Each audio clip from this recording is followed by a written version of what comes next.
আসসালামু আলাইকুম ওয়া রাহমাতুল্লাহি ওয়া বারাকাতুহু। ইন্নাল হামদালিল্লাহ ওয়াসসালাতু ওয়াসসালামু আলা রাসূলিল্লাহি ওয়া বা'দ। আজকে আমরা আলোচনা করব যে ছোট্ট আমল করলে আল্লাহ সুবহানাহু ওয়া তাআলা আমাদের গাফলত, আমাদের উদাসীনতা, যাদের মধ্যে অলসতা আছে, উদাসীনতা আছে, আল্লাহ পাক দূর করে দিবেন। এমনই একটা আমল আজকে এই ভিডিওতে শেয়ার করব। সাথে যুক্ত আছে আমি মুফতি জুবায়ের বিন ইমাম। আলোচনা বুঝতে সাথেই থাকবেন। যারা এখনো চ্যানেলটি সাবস্ক্রাইব করেননি, ভেরিফাইড চ্যানেলের ডেসক্রিপশন বক্সে ক্লিক করলে আমার পেজ এবং আইডি আসবে। এটা ছাড়া আলাদা অন্য কোনো পেজ নেই, আইডি নেই, ইমো নেই, হোয়াটসঅ্যাপ নেই, টিকটক নেই। নাম ছবি দেখে বিভ্রান্ত হওয়া যাবে না। প্রত্যেক ভিডিওতে আলাদা সাবধান করি, সতর্ক করি।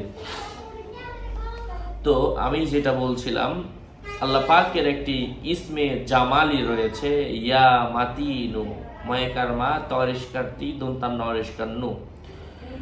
ইয়া মাতিনু অর্থ হচ্ছে হে অটল, হে অনর। যদি কোনো ব্যক্তি আল্লাহ পাকের এই মোবারক নাম, এই বরকতি নাম পাঠ করে আল্লাহ পাকের অশেষ রহমে যথা সময়ে সে যে কোনো কাজ করতে পারবে, ধীরপ্রত্যয়ী হইবে।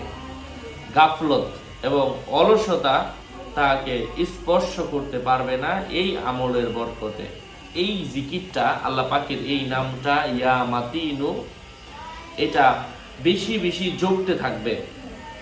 যখনই তার মধ্যে অলসতা চলে আসে, সে ইয়া মাতিনু, ইয়া মাতিনু, ইয়া মাতিনু, ইয়া মাতিনু, যে কোনো অবস্থায় সে এটা পড়তে থাকবে।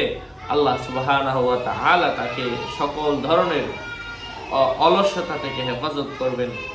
অনেক সময় আমরা কাজ করতে করতে অলস হয়ে পড়ি, অথবা অলসতার কারণে কোনো কাজই করতে পারি না, ঘুম থেকে উঠতে পারি না, ঠিক মতো নামাজ পড়তে পারি না। তাদের জন্য আজকের এই আমলটা অনেক জরুরি।